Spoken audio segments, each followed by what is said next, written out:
자, 이번에는 저희 종목 체크 및 분석 추천 등 드리는 시간 오늘 이어가도록 하겠습니다. 일단 말씀을 올리기 전에 저희 추천드리는 종목들은 모두 유튜브에 올려드리고 있고요. 이 내역은 엑셀 파일로 정리를 해서 카페에 올려드립니다. 지금 말씀드린 부분은 저희 유튜브 제목 아래 상세 페이지를 참고해 주셔도 되고요. 아니면 네이버에 왕심심 카페 검색을 하시면 맨 위 상단에 이렇게 나오게 됩니다. 들어와서 보시면 되겠고, 카페에 올라가는 내역은 여기 있는 이 엑셀 파일입니다. 카페도 용량 제한이 있기 때문에 제가 완벽하게 다 올려드리진 못하지만 최근 내역들, 추천 또 당일 드리는 종목들 모두 올려드리고 있고요. 뭐 수익률이라든지 이런 내역들 다 올려드리고 있습니다. 자, 일단 21년도 누적 데이터 한번 봐야 되겠는데, 자, 보시면 1월부터 해가지고 12월 달까지 이 합계가 있습니다.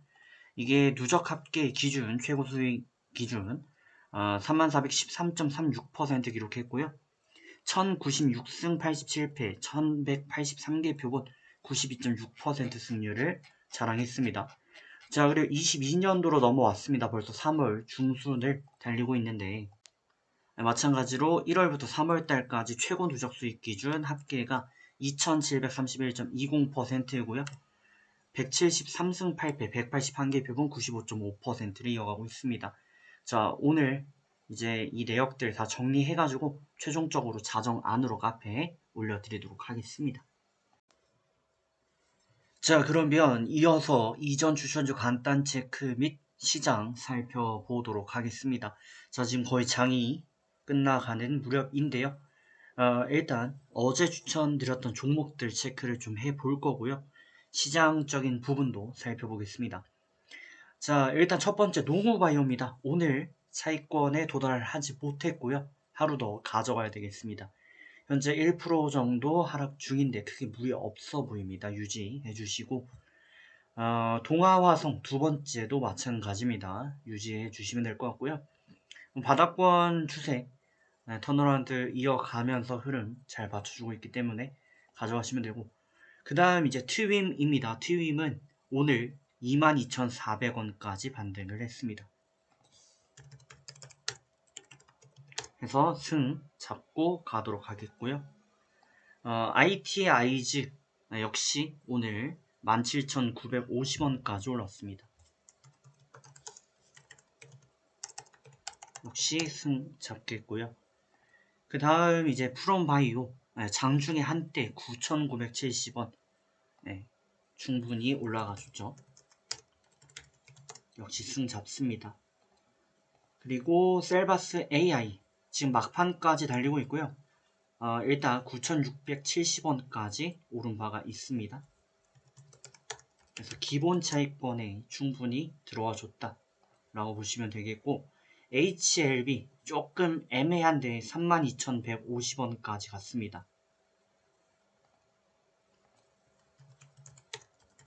기본 차익을 보시는 분들은 그냥 매도 정리하셔도 좋을 것 같고요. 더 보실 분들은 보시면 되겠습니다. 승으로 잡겠습니다.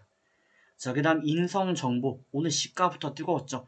이런 종목들은 솔직히 무료 추천으로 매수하시긴 좀 어려운 부분이 있습니다. 시가가 갭을 띄웠기 때문에 아무래도 전날 매수해야 되는 종목인데 그 부분 좀 아쉽지만 그래도 3,335원까지 올라갔습니다.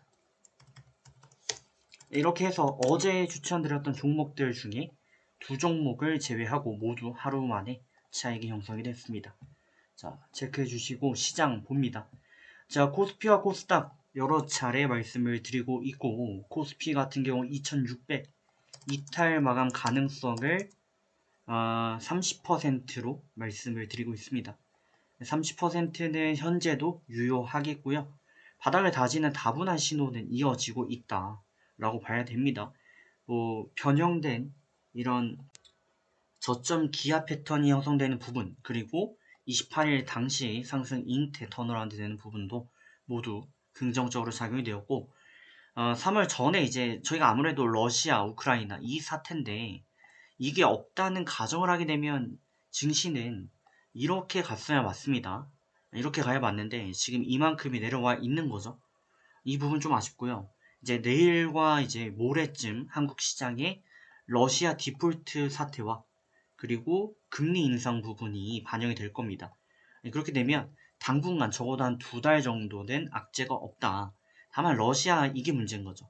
해서 이게 해결이 돼야 물가도 유가도 안정이 될 수 있기 때문에 그 부분은 30%라는 가능성으로 남겨놓겠습니다. 예, 그 외의 이슈만 놓고 봤을 때는 하락할 이유는 없는데 러시아 전쟁이 굉장히 아쉽고요. 다만 이제 러시아에서 지금 들려오는 소식에 의하면 무기고가 바닥이 났다. 그래서 중국이 지원하지 않는다면 5월 달까지 버틸 수 있는 여력이 없다라고 하고 있고요. 뭐 푸틴의 건강 이상설 치매라든지 좀 이 마크롱이 전화 통화를 해봤는데 좀 내용이 이상하다라는 그런 얘기들이 있어요. 그래서 여러 가지 소식도 들리고 있고 그리고 우크라이나 젤렌스키 대통령이 지금 사실상 일부 우크라이나의 영토 포기 가능성과 또 나토 포기 이거를 천명했기 때문에 뭐 비교적 협상이 지금 수월할 수 있습니다. 하지만 끝까지 조금이라도 더 먹으려고 서로 이제 우크라이나에서는 버티는 중인 거고요. 러시아에서는 최대한 침략을 감행하는 중이죠. 이거는 더 봐야 되겠습니다. 근데 시가전에 돌입한다. 그러니까 러시아가 밀고 들어와서 도시에서 숨어서 총싸움을 하게 된다면 이때는 진짜 어렵게 흘러갈 가능성이 높습니다. 푸틴이 여기다 핵을 부어버리면 100만 명이 죽을 수가 있고요. 그런 결과를 만들 순 없죠. 그렇다면 그냥 단순히 이 총을 쏘면서 소모전을 이어가야 되는데 이 미국이 거의 유일하게 졌던 베트남전 그때 당시 문제가 이 소모전이었던 거죠. 시가전 해서 미군은 열심히 들어갔지만 이 베트남에서는 결국 여기 숨어있고 저기 숨어있고 하면서 이렇게 피해 다니는 게릴라 전투가 좀 이어졌었기 때문에 쉽게 끝나지 않았던 건데 이번에도 그럴 가능성이 높고 그렇게 된다면 러시아도 더 이상 얻을 게 없습니다. 그래서 뭐 외신에서는 빠르면 2주 내에 끝낼 거라고 보고 있고 저는 이번 주가 굉장히 중요하지 않나라고 보는데 결과를 봐야 될 것 같고요. 만약에 러시아 문제 끝난다? 우크라이나 전쟁 문제 끝난다? 그럼 유가도 어느 정도는 뭐 인플레이션이 아예 꺾일 수는 없을 것이고요. 10% 가던 게 예를 들어 3% 유지되는 이 정도는 될 텐데 어쨌든 그렇게 된다면 한숨 돌릴 수 있고 또 기업들의 펀더멘탈도 받쳐줄 것이고 그러면 증시는 올라갈 수 있지 않나 라고 보여집니다. 지금 제일 큰 부분이 이제 유가와 물가잖아요. 그죠? 유가가 100달러 밑에서 횡보를 이어가고 물가도 아무래도 기저효과로 인해 상승한 부분이 이제 슬슬 3월에서 6월 정도 가면서 줄어들 텐데 이게 낮아지면요. 자연스럽게 그냥 유지하는 정도가 될 수 있죠. 그렇게 되면 저희가 신경 쓸 건 이제 금리 인상 이거 하나뿐이 없는 거고요. 뭐 TQ 그런 부분이 있지만 QT 이런 부분이 있지만 그렇다고 쳐도 기업들의 실적이 받침된다면 증시는 과거 패턴대로 올라갈 가능성이 높다. 그렇게 봐야 됩니다. 해외 지수도 마찬가지고요. 해외 대표적으로 나스닥을 좀 보면 뭐 횡보를 일단 시작했습니다. 바닥을 다져줘야 되는 거고요. 바닥만 다져준다면 턴어라운드에서 다시금 고가 경신까지는 모르겠으나 어느 정도 일정 부분 회복하는 추세에 이어질 수 있지 않나 보여집니다. 나스닥 종합지수는 약간 밀려있지만 그래도 횡보 이어가면요 이렇게 올라올 수 있습니다. 그래도 악재가 많이 지나가고요. 뭐 위험하다 싶은 것들은 거의 다 반영이 되었기 때문에 향후 흐름을 지켜보면 좋을 것 같고 오늘은 제가 뭐 딱히 정보나 이렇게 준비물 없이 좀 말씀을 드리는데 그만큼 좀 버티셔야 되는 그런 구간이다. 네, 이게 어쩔 수 없이 좀 버티셔야 되는 구간이고 지금 괴로우신 분들은 진짜 그냥 수면제 드시고 몇 개월 후에 열어보시면 좋을 것 같아요. 네, 항상 제 경험상 제 주식을 어쨌든 15년차 하고 있는데 이런 위기들을 여러 차례 겪어본 결과 바닥의 신호지 이게 추가 하락의 신호는 아니다 라고 보여집니다. 하락해도 하락폭이 제한적일 것이다. 그러니 긍정적으로 가져가시면 되겠습니다.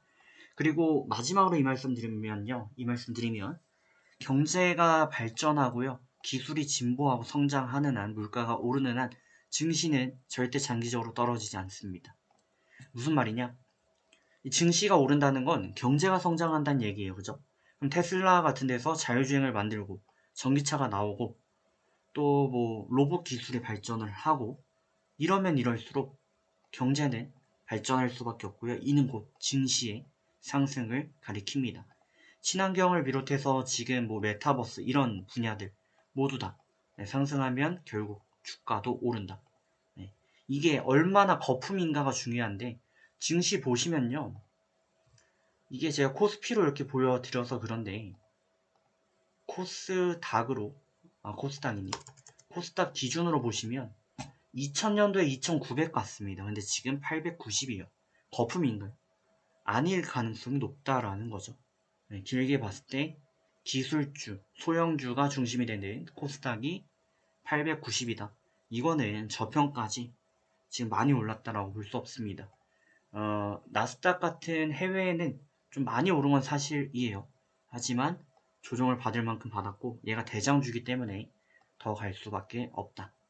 적어도 금리가 한참 올라서 금리 인상발 쇼크, 고의적인 경제 침체를 만들지 않는 이상 아직까지 여력은 충분하다라는 의견들이고요. 그 근거는 이전에 드렸던 영상들에서 보시면 될 것 같습니다. 그래서 좋은 결과 만들어 가시고 저는 잠시 후 추천으로 뵙겠습니다.